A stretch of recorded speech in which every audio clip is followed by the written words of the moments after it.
Before I take you into this story, just breathe. Now close your eyes. Imagine losing your dreams, your name, and your voice. Imagine being sent away, not for a crime, but for simply being human. And now imagine starting over. With nothing except a stranger's silence and a child growing inside you. If this story touches your heart, please like this video, leave a comment, and subscribe to our channel for more true stories of quiet strength, healing, and love that doesn't ask for permission. Because sometimes, the most powerful revenge is peace. Let me tell you how my story began. I didn't cry when the doctor said I was pregnant. I didn't cry when my father's voice cracked with disappointment over the phone. And I didn't cry when Nate, the man I trusted, disappeared with nothing but a silence and an ultrasound photo left in my trembling hands. But I cried when the train pulled into Willamette Valley Station. And I saw the man I was supposed to marry. He was standing there like all of this was normal. Like I hadn't just traded my entire future for a stranger's kindness. He held a brown paper bag in one hand and wildflowers in the other. His name was Caleb Morrison. Age 37. Quiet vineyard owner.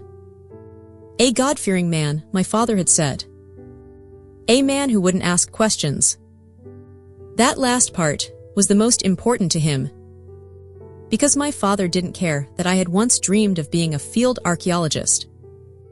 He didn't care about my unfinished thesis, or the tiny life inside me, conceived in a moment of naive trust.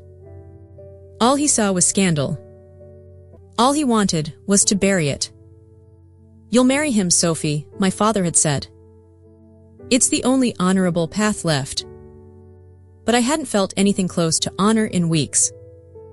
All I knew was exhaustion, shame, and the quiet desperation of a woman trapped by a world that never bent.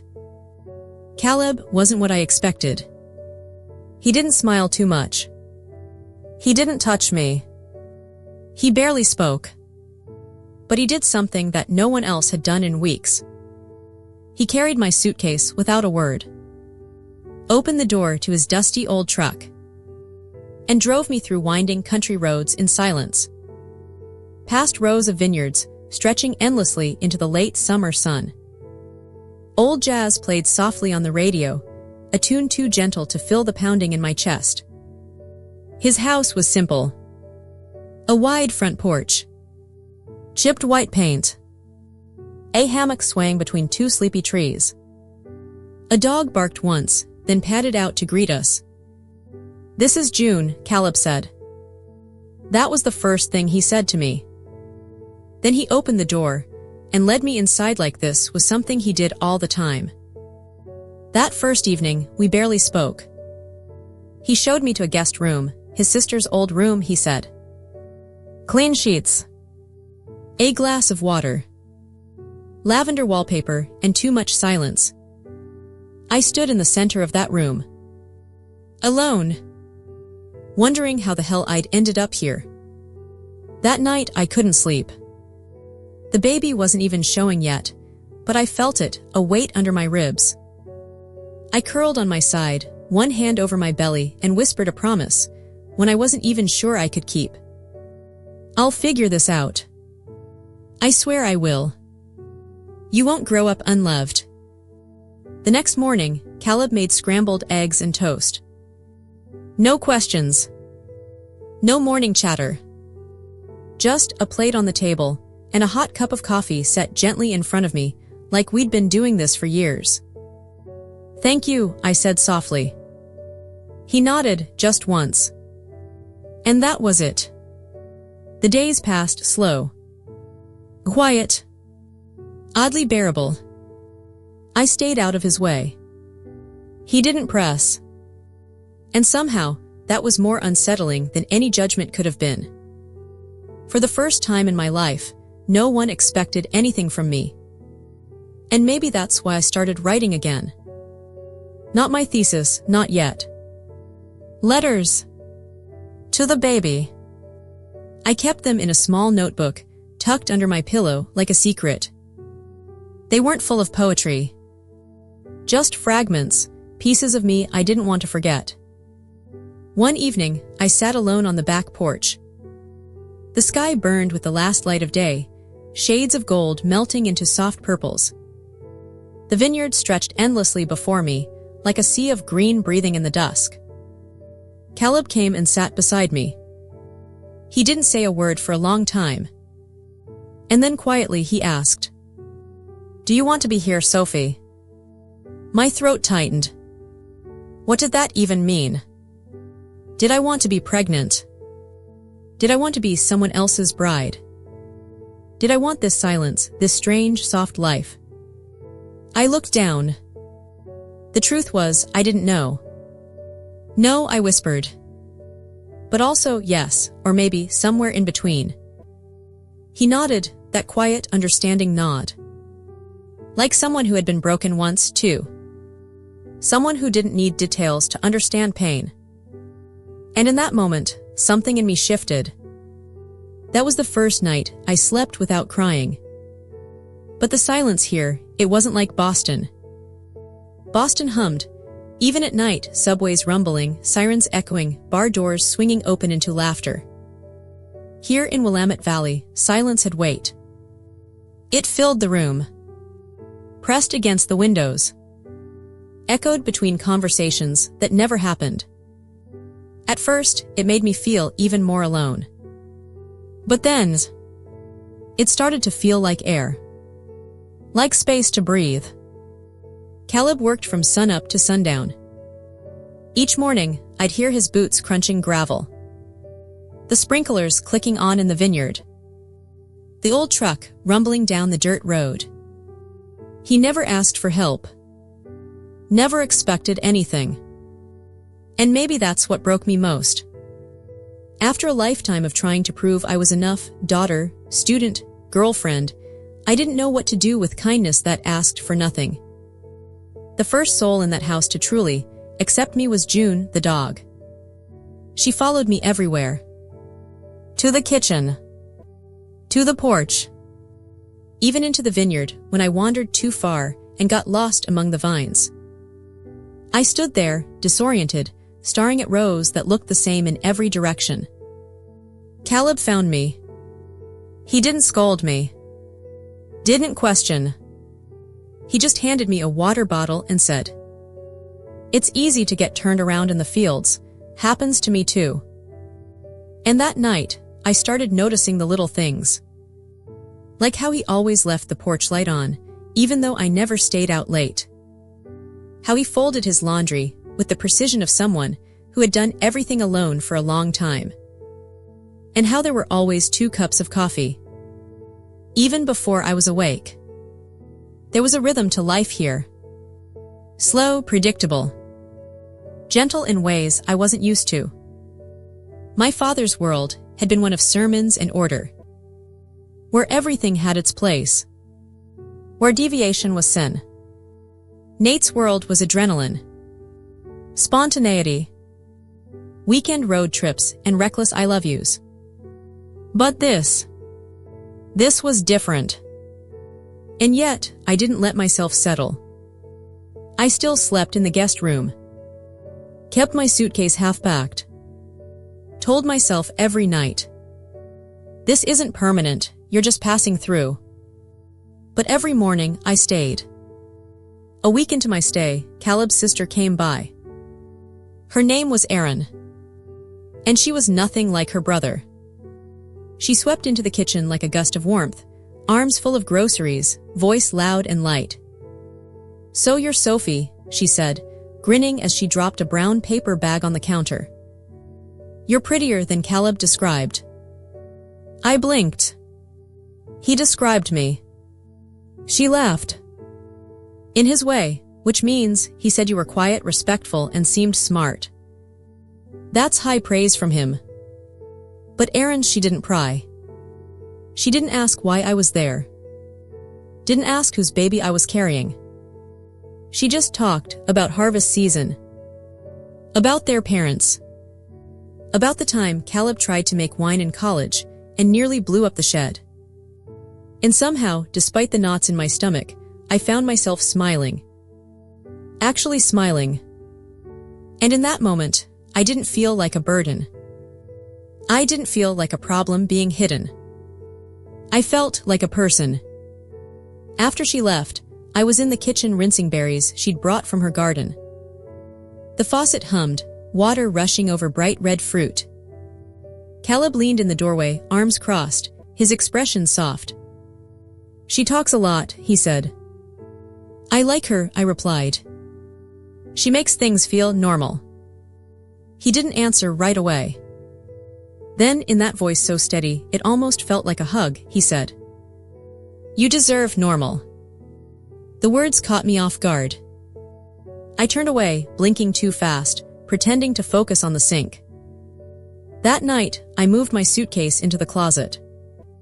I didn't unpack it, but I tucked it out of sight. The vineyard began to shift around me. Not just as landscape. It started to feel like something alive, breathing, moving. I still knew nothing about vines or irrigation or mildew. But I watched Caleb work through the kitchen window, steady, methodical, shirt sleeves rolled up, arms dusted with soil and purpose. And one morning, I asked, "Can I help?" He looked up from his notebook, where he was mapping stages of ripening.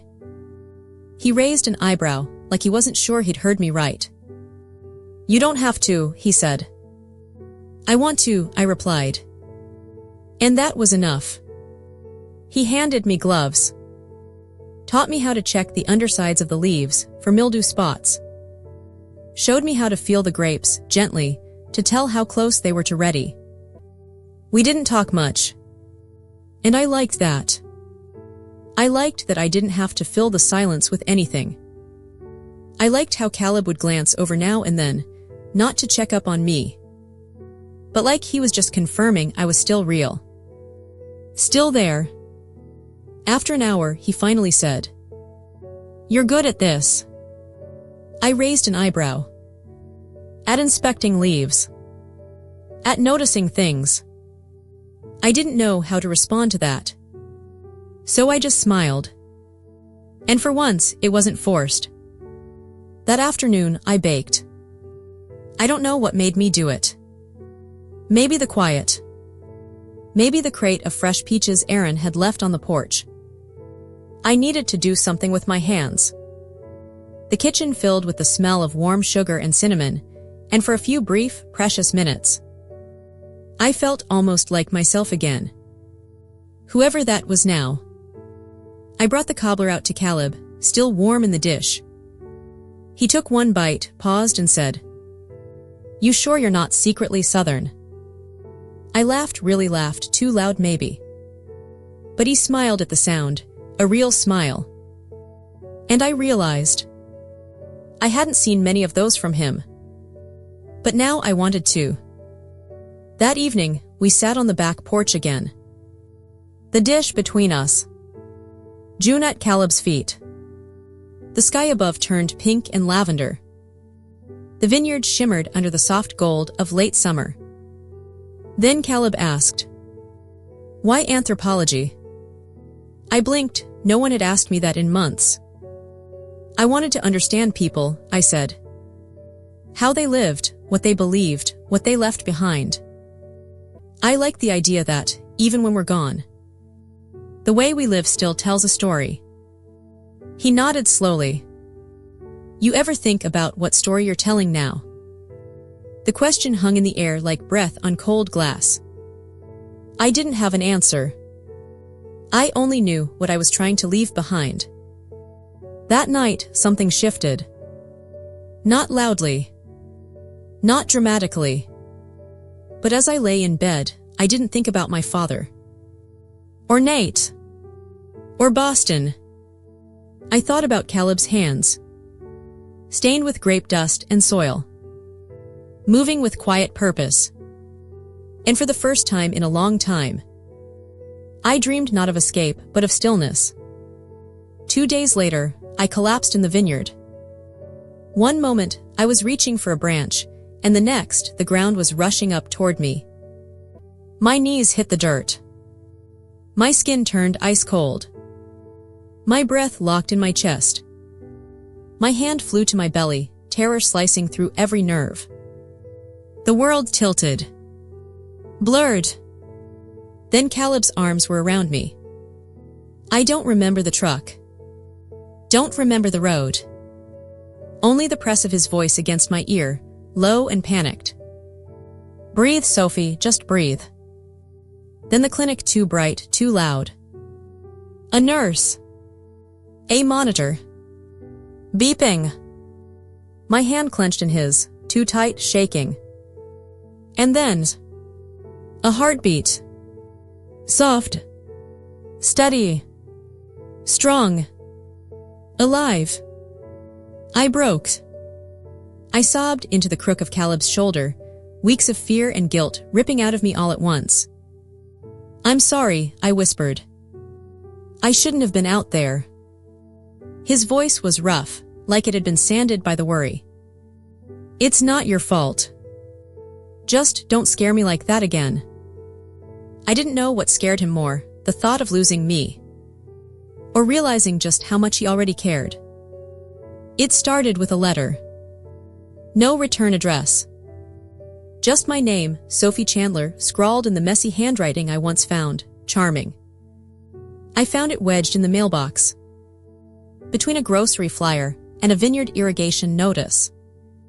My breath caught. I knew that script. Even after all this time. Nate. I stood there for a long time. Then finally, I opened it. He said he was sorry. Said he'd been deployed when I called. Didn't know how to respond. Said by the time he could think straight, too much time had passed. He said he heard I'd gone out west.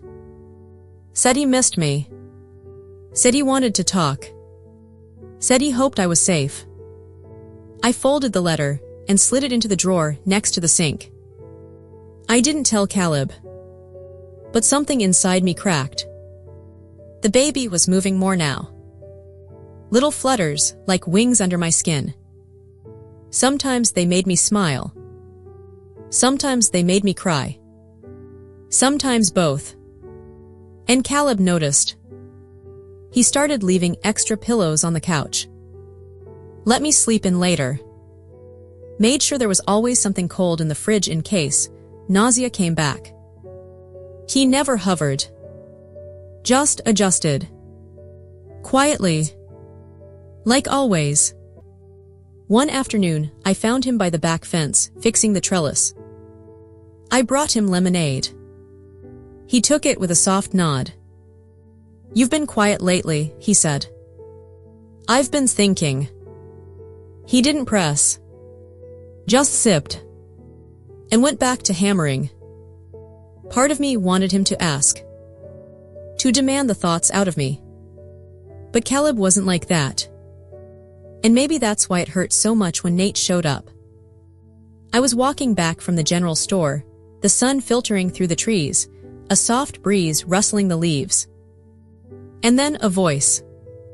Sophie. My whole body froze. He stepped out from behind a parked truck, like he'd rehearsed the moment in his head. It was him. Thinner. Older around the eyes. But still Nate. Still the man I once trusted with everything. What are you doing here? I asked, my voice barely steady. I had to see you. He stepped forward. I stepped back. You shouldn't be here. I needed to explain. I panicked, I was scared, but I never stopped thinking about you. You stopped calling, that's what you did.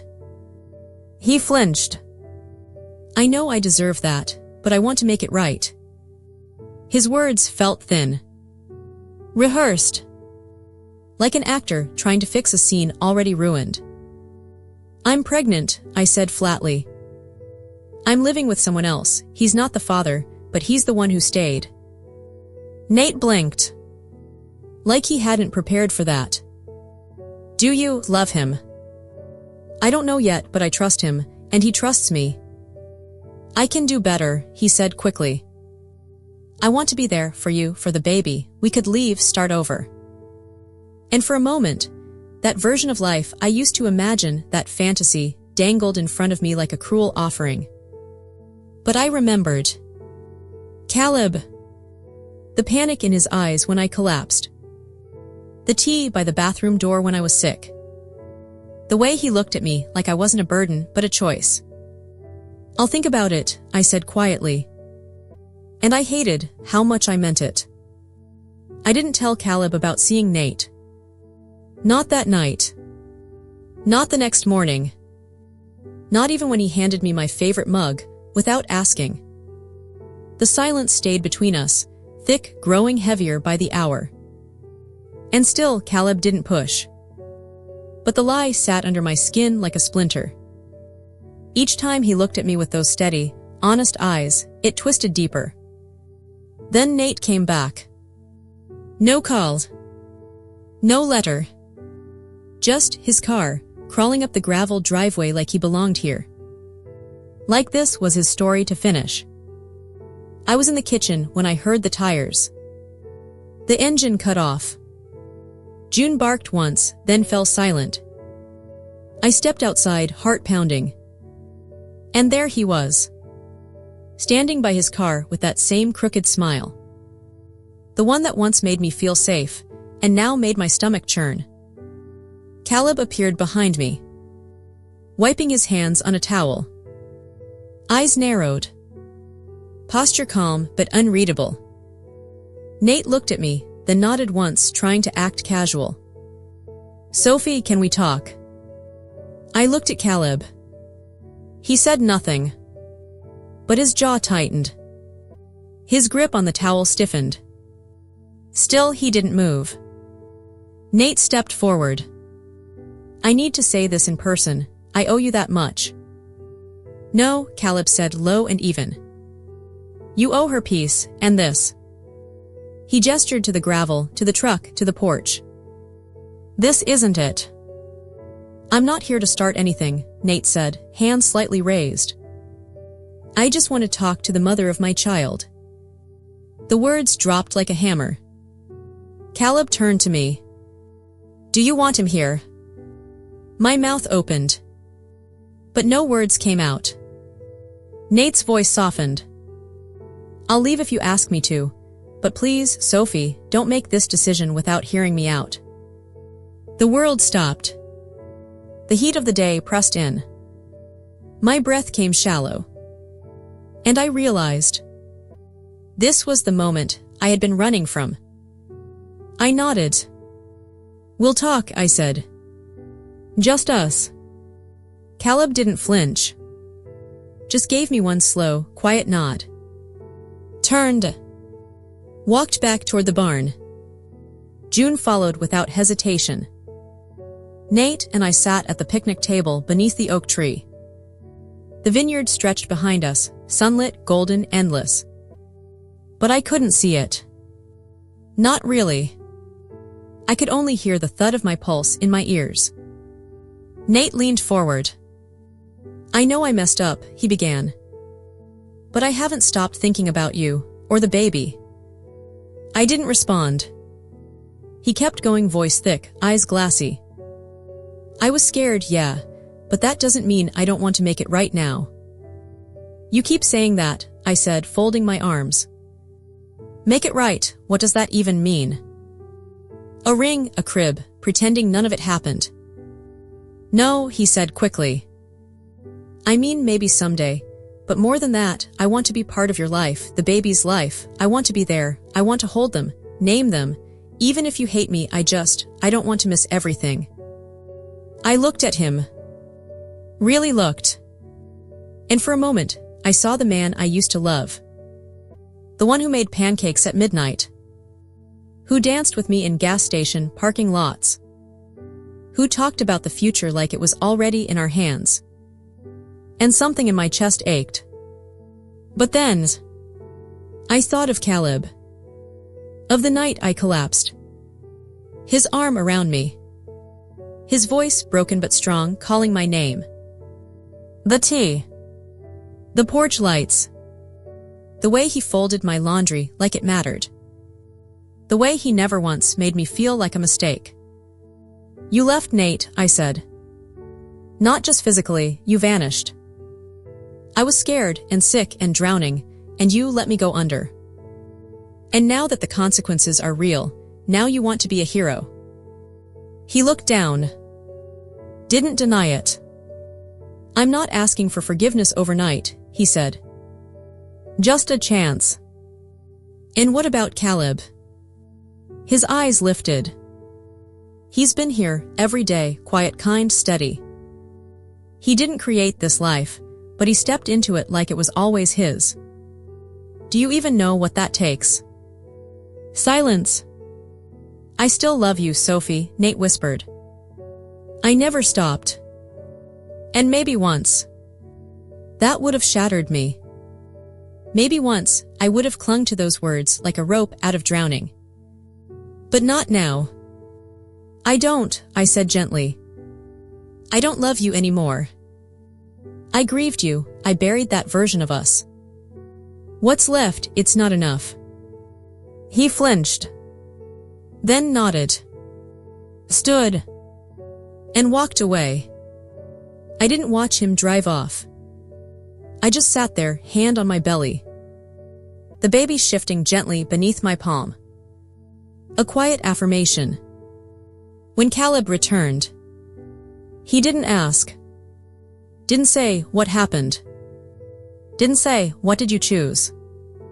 He just handed me a folded blanket and sat beside me on the porch, the stars rising over the vineyard, silver and soft.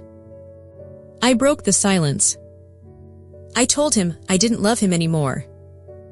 Caleb didn't turn. Was that hard? Yes and no, I said, my voice barely above a whisper. But I meant it. He nodded. Not smiling. Not triumphant. Just steady. Like someone who knew the weight of goodbyes. I reached for his hand. It was calloused. Warm. Still. And it felt like choosing. The days that followed felt lighter. Like someone had opened a window and let years of stale air drift out. Nate was gone, not just physically, but from the echo chamber of my mind. I had said what needed to be said. Closed a chapter that had bled into every page of my present. And now, finally, I felt free. I started waking up earlier. Not because I had to, but because I wanted to. Each morning, Caleb was already up. Working before the first light touched the vines. One morning, I brewed coffee. Poured it into a mug he liked, the one with the chipped rim. And walked it out to him. He looked surprised. Just a small twitch in his brow, a softness at the corners of his mouth. You didn't have to do that, he said. I know, I replied. But I wanted to. He took the cup. Stood there in silence. And I didn't need him to say anything. The moment was already full. The house began to feel mine. Not borrowed. Not temporary. Mine. I started moving small things, a vase here, a cookbook there. Nothing major. But enough to let the walls know. I'm staying. Aaron dropped off a brown paper bag of baby clothes. I unfolded tiny onesies and socks and sorted them by size and season, each stitch like a whisper from the future. Then one afternoon, I found myself sitting on the nursery floor. Cedar scent in the air. Light spilling through the half-drawn curtains. And a lump in my throat that I couldn't quite swallow. Caleb found me there. He leaned in the doorway, arms crossed, eyes thoughtful. You okay? He asked. Just thinking, I said. Then I looked up. Do you want to paint the walls with me? He blinked like I offered him a puzzle. I don't know much about color palettes. I smiled. Neither do I, let's guess together. He chuckled low and warm and stepped inside. We painted in comfortable silence. The colors were soft blues and greens, half accidental, half perfect. When Erin arrived with lemonade and cookies, she took one look at us, both covered in paint, and muttered with a grin, "Domestic bliss, dangerous territory." We laughed together, and I felt it again. Not the ache, not the emptiness, but belonging. That evening, Caleb and I sat on the porch again. The sky turned gold, then lavender, then that deep, endless blue that only exists in late summer valleys. A blanket around my shoulders, his arm brushing mine. "I've never done this before," I said quietly. "Stayed, built something, belonged." He was silent for a long time. Then finally, "Neither have I, not really." I looked at him. "But this, it feels like something, doesn't it?" His eyes met mine. "It does." The next morning, he made pancakes. Slightly burnt. Uneven. The best I'd ever had. When I asked what the occasion was, he just shrugged. "It's Saturday." But we both knew what he meant. It wasn't the day. It was us. Later, I fell asleep on the couch with a book in my lap. When I woke up, there was a blanket draped over me, a cup of tea on the table, and a small scrap of paper with Caleb's handwriting. "Back in the field. Don't overdo it. You matter. You matter." 2 words. No hearts. No declarations. But they hit harder than any love letter I'd ever received. And for the first time in a very long time, I believed them. The first contraction hit at 3:42 a.m. At first, I thought it was just a cramp. A false alarm. The kind they warned me about in brochures, with smiling nurses on the cover. But then came the second one. 12 minutes later. Sharp. Low. Radiating through my spine like a tidal wave rolling through my bones. I sat up in bed, heart thudding. "Not yet, baby," I whispered, hand pressed to my belly. "Just wait a little longer." But she wasn't waiting. I made it to the kitchen, gripping the counter, breathing through my teeth as the next one rolled over me. June padded behind me, packing like she knew something was changing. I fumbled for my phone with shaking hands. Dialed Caleb. He answered on the first ring. "Sophie. I think it's time." He didn't ask anything. Didn't hesitate. "I'll be right there." 15 minutes later, headlights swept across the porch. Caleb rushed in barefoot, flannel shirt only half buttoned, eyes wide but locked in. He didn't waste time with words.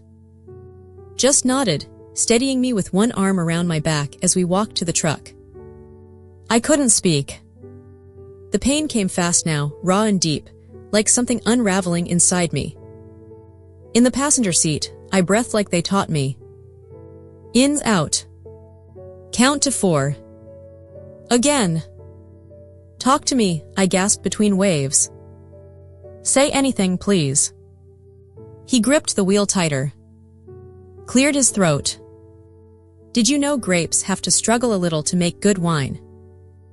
I blinked at him in pain, confused, half laughing through a groan. "What?"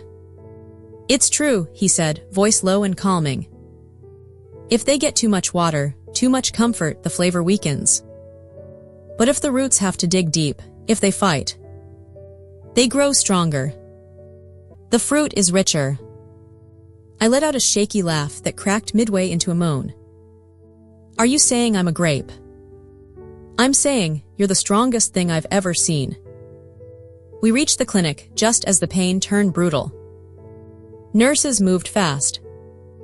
Machines beeped. The lights felt like they were burning through my skin. But Caleb never let go. He held my hand, whispered my name every time a contraction peaked, pressed cool cloths to my forehead, stayed even when I snapped at him to stop. "You're doing great," he said. "You're almost there." "I hate you," I growled through clenched teeth. "I know," he replied without blinking. "Still here." Time lost meaning. There was only pain. Breaths. More pain. And then a cry. High. Sharp. Like a trumpet through fog. And just like that, the world collapsed inward, then burst open around that sound. They laid her on my chest. Slick. Pink. Alive. Her tiny limbs trembled. Her mouth opened and closed. Her eyes squinted against the light. And I broke. I sobbed. Heaving, gasping sobs that came from a place I didn't know existed anymore. Fear. Guilt. Longings. Grief. All of it cracked wide open. And in the middle of it all, her. I looked over at Caleb. He wasn't smiling. He was crying. Silently. Like he didn't want me to notice. But the tears slid down his unshaven cheeks. He reached out, hesitant at first, then placed one hand gently on her back. "Hi there," he whispered. "Welcome to the world, little one." I couldn't speak. I just nodded. My heart so full it hurt. Later, when the nurses left and the room dimmed, I turned to him. "Thank you," I said. "You don't have to." "I do," I cut in. I looked at him, really looked. "You didn't have to be here." "But you were." Every step. He sat on the edge of the bed, one hand resting near mine. Not holding. Not pressing. Just there. "I didn't do it for a thank you," he said. "I did it because I couldn't imagine not doing it." We sat there in silence, watching her breathe. Tiny chest rising and falling. Little fingers curled into a fist. She had my nose. Maybe his mouth. Or maybe I just wanted her to. "I've been thinking about names," I whispered. He raised an eyebrow. "Yes." "What about June?" He blinked. "After the dog." I laughed. "After the season." After the calm before everything changed. He nodded. "A June. It fits." And just like that, we became a family. The house felt different now. Maybe it was the crib in the corner. Maybe it was the faint scent of baby powder lingering in the air. Maybe it was the way morning light spilled through the curtains and landed on Caleb's shoulder. As he held June against his chest, her tiny breath syncing with his. Or maybe it was me.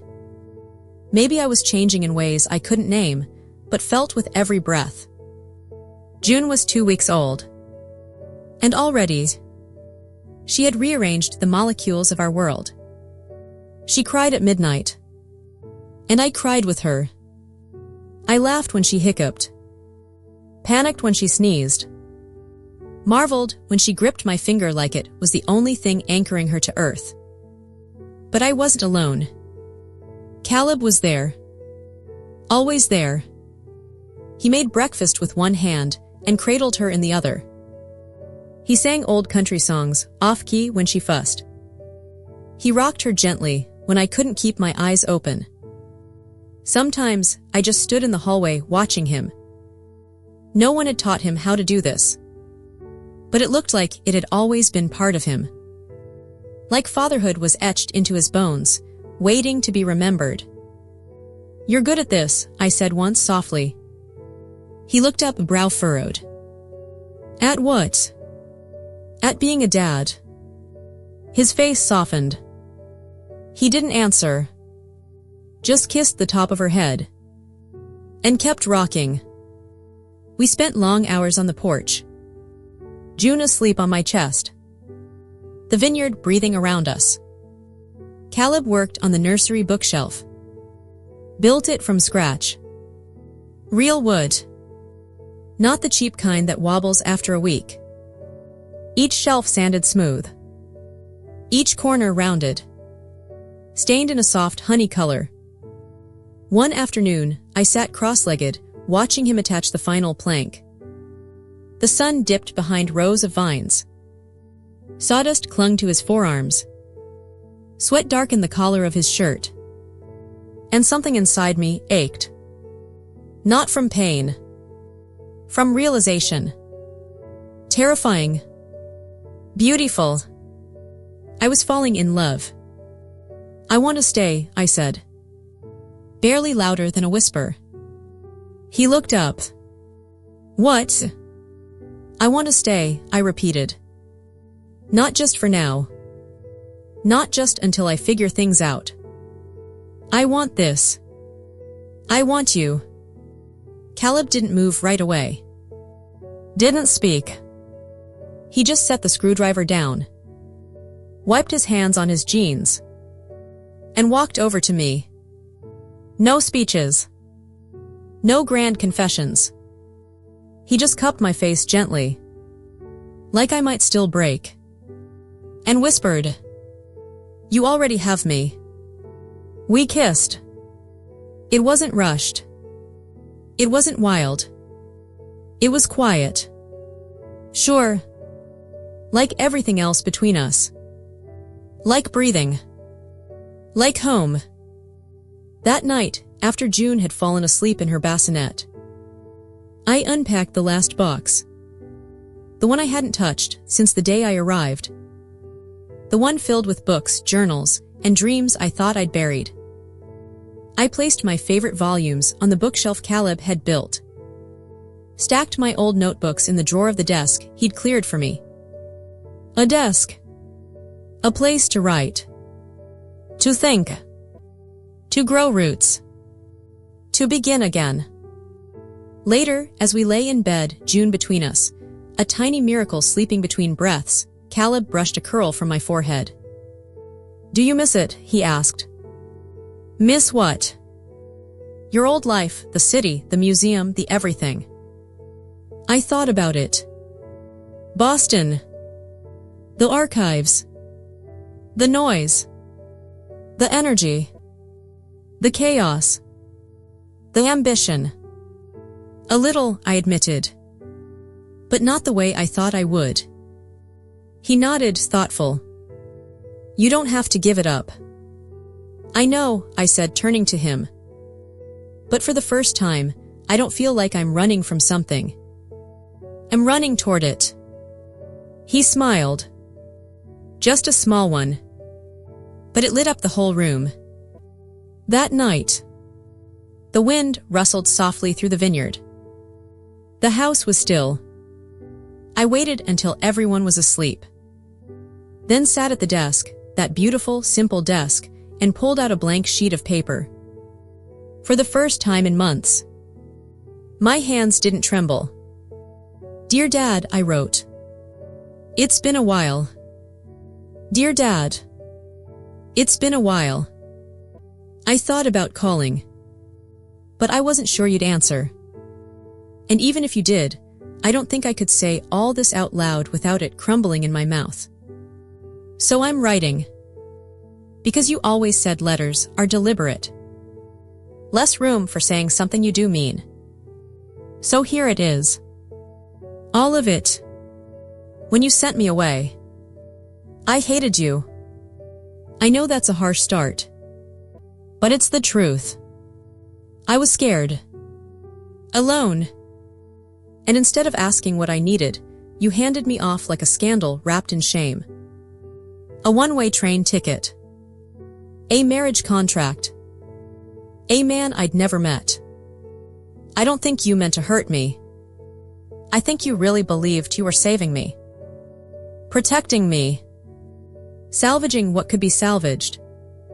But Dad, what you were trying to save was never mine. It was yours. Your image. Your pulpit. Your place in the community. Your version of how a daughter should live. But here's the part I never thought I'd write. Thank you. Not because it was right. It was. But because it brought me here. To a quiet little vineyard in Oregon. To a man who says more in silence than most people say in books. To a baby girl who looks at me like I'm her whole world. I'm happy, Dad. Not in the way you used to preach about. Not because I chose honor or followed the rules. But because I broke. And in the breaking, I found something softer. Stronger. Truer. I'm not asking you to understand it. I'm not even asking you to accept it. But I wanted you to know. I'm okay. Better than okay. I've built a life that doesn't feel like punishment. It feels like peace. Her name is June. She has your chin. And if you ever want to meet her, you're welcome here. No speeches. No sermons. No conditions. Just come as you are. Like I finally have. With loves. Sophie. I folded the letter carefully. Slid it into an envelope. Addressed it. Reverend Thomas Chandler. I didn't seal it right away. I sat at the desk, fingers tracing the name I hadn't spoken aloud in months. He might never read it. Might throw it out the second he sees the return address. Might burn it in the fireplace behind his study chair. Or maybe he'll read it. Once. Twice. 3 times. Maybe he'll tuck it into the back of his Bible, next to Mom's recipe cards and the photograph of me at my graduation. I'll never know. But the truth is, I didn't write it for him. I wrote it for me. For the girl who once believed her value was tied to obedience. For the woman who learned it's rooted in choice. When I finally sealed the envelope, I stepped out onto the porch. The night was still. No wind. Just the sound of crickets. The rustling hush of vines turning toward harvest. I looked out at the vineyard, the same one that once felt like exile. And I breathed the past hadn't disappeared. But it no longer owned me. The vines turned gold before I even realized summer was over. It happened slowly. One leaf at a time. Until the whole valley looked like it had been dipped in honey. The air grew crisp in the mornings. The evenings came quicker. And June started sleeping a little longer through the night. And I started noticing things. Like how Caleb always took his coffee with just a touch of cinnamon. How the hallway floor creaked only when you stepped barefoot. How the vineyard smelled different every week, sweet, earthy, alive, as the fruit edged closer to harvest. This was our first autumn as a family. No big announcement. No Facebook post. No framed photos. Just the quiet unfolding of something real. We took long walks through the vines. June wrapped in a sling across my chest, her head nestled beneath my chin. Caleb carried a basket, picking the late grapes. Sometimes handing me one without a word, as if to say, "Taste this moment, remember it." I started bringing my notebook again. Not to escape, but to remember. I didn't want to forget any of it. The way Caleb tucked my hair behind my ear when I bent to tie my boot. The sound of June's laugh when he made silly faces over breakfast. The soft creak of the porch swing as we rocked her to sleep under a fatting orange sky. One afternoon, I found him in the barn sanding a piece of wood, sawdust in his hair, sun on his back. I leaned in the doorway. "What are you making?" He didn't look up. Just smiled softly. A cradle. Thought we might need one. She's outgrowing the bassinet. You think that far ahead now? I asked. He set down the sander and faced me. With you. Always. I stepped closer. Ran my hand over the smooth curve of the wood. Thank you, I whispered. For what? For making space, for letting it happen slow. He looked at me like he saw every version of me. The scared girl who stepped off that train. And the woman who stood before him now. It didn't feel slow to me, he said. It felt inevitable. I reached for his hand. I love you, Caleb. He didn't blink. Didn't hesitate. I know. I've known. I laughed, forehead resting against his. That's not how it's supposed to go. You're supposed to say it back. He smiled. I do. Every time I stay. Every time I wake up beside you. Every time I put another shelf in the nursery or sing her back to sleep. I've been saying it all along. That night we sat under the stars, a blanket over our shoulders, June asleep between us. The air was cool. The world still. Caleb pointed upward. See that cluster? That's Orion's belt. I thought you only knew grapevines.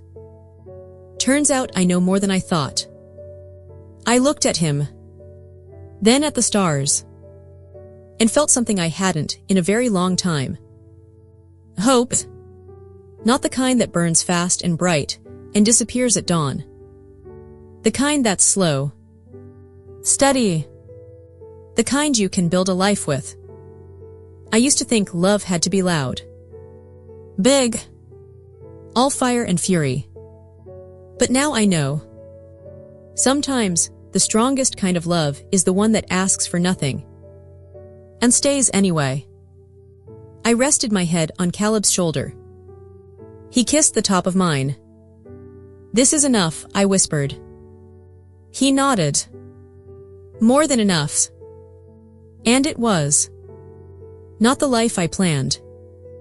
But the life I chose.